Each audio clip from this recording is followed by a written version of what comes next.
Hey, today I'm talking about three 1950s Swedish films, all directed by this guy, who, if you're unfamiliar, is considered to be one of the best Swedish filmmakers of all time, but then also, just in general, one of the greatest filmmakers of all time. So yeah, the names of the three films I'm talking about today are The Seventh Seal, Summer with Monika, and Wild Strawberries.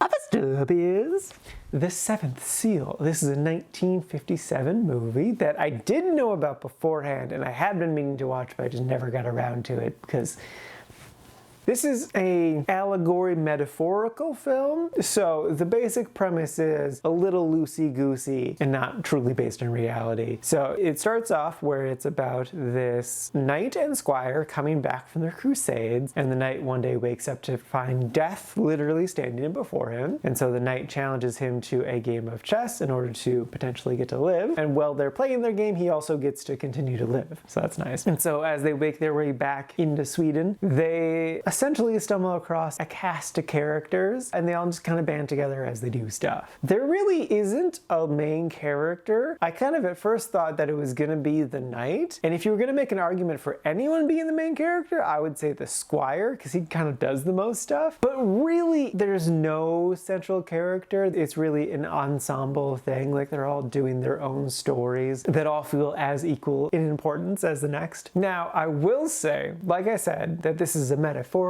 allegorical film, and I did not understand like a lot of the symbolism and a lot of that stuff, but even though I didn't understand it, I still enjoyed it a good solid amount. So, would I recommend it? Very cautiously. This is definitely not a movie for everyone, but it is a good movie. It's just more of a thinking movie, because again, it's metaphorical. And again, I didn't understand the metaphors. So like, because of that, I wouldn't recommend that to everyone. But I do think there is an audience for this movie, and I do think that audience is going to really enjoy this movie. So yes, I would totally recommend this to certain people, not everyone. And it's not a criticism if you're not the person that this movie's for. Like, not all movies are for everyone, and that's fair. That's fine. That's good. This one's still good. So yes, I'm done talking now.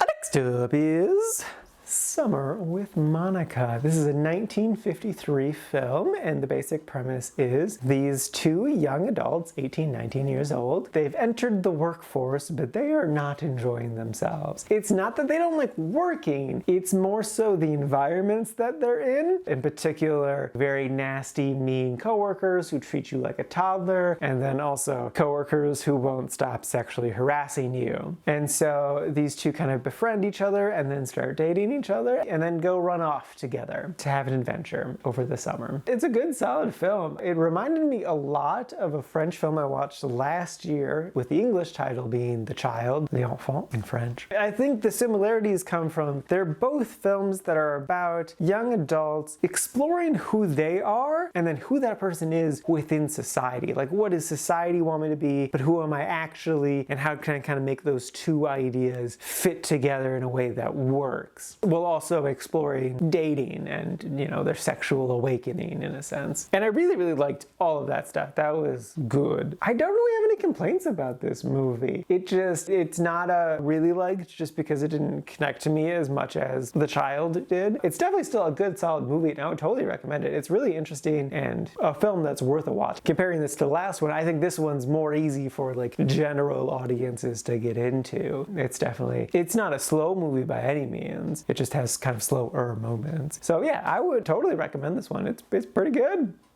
And lastly is Wild Strawberries. This is a 1957 film, and the basic premise is it is about an old man as he drives from his home to a big city in Sweden to accept an award, and it's basically just like a road trip movie because it's just him driving with his daughter-in-law, and then along the way they pick up a cast of characters. But it's also him being, I wouldn't call this a nostalgic film, even though he does spend a lot of the movie kind of of being retrospective, thinking about his life, and even like visiting some of his childhood places. For instance, where the wild strawberries grow. Which, just as a quick aside, I think this movie says a better name for the movie than, like, Wild Strawberries is a decent title, but in the movie, the line where this comes from, he says, the place where the wild strawberries grow, and I think that would have been a cooler title, or just like where the wild strawberries grow would have also been a cool title. Wild Strawberries is fine, it's just the other two are kind of a step up in my opinion. But yeah, it's a pretty good film. I did struggle with it a little bit though, and it's kind of a little hard to describe where I struggled, because I wouldn't say that this movie is necessarily slow or that it's a pacing issue that I had. It's just, I feel bad saying this, but it was kind of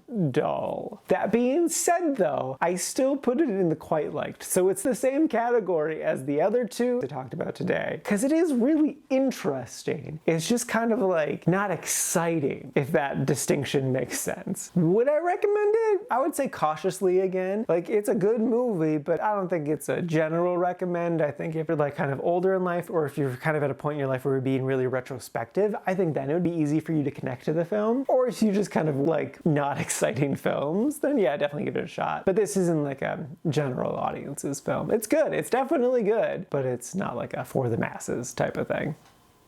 Alrighty, now for today's rankings. First up, we got The Seventh Seal sitting at number 8 at the top of the quite liked. And then after that is Summer with Monika sitting at number 10, right in the middle of the quite liked. And then bringing up the rear is Wild Strawberry sitting at number 12, right at the bottom of the quite liked. And this is out of a total of 15 old movies so far this year.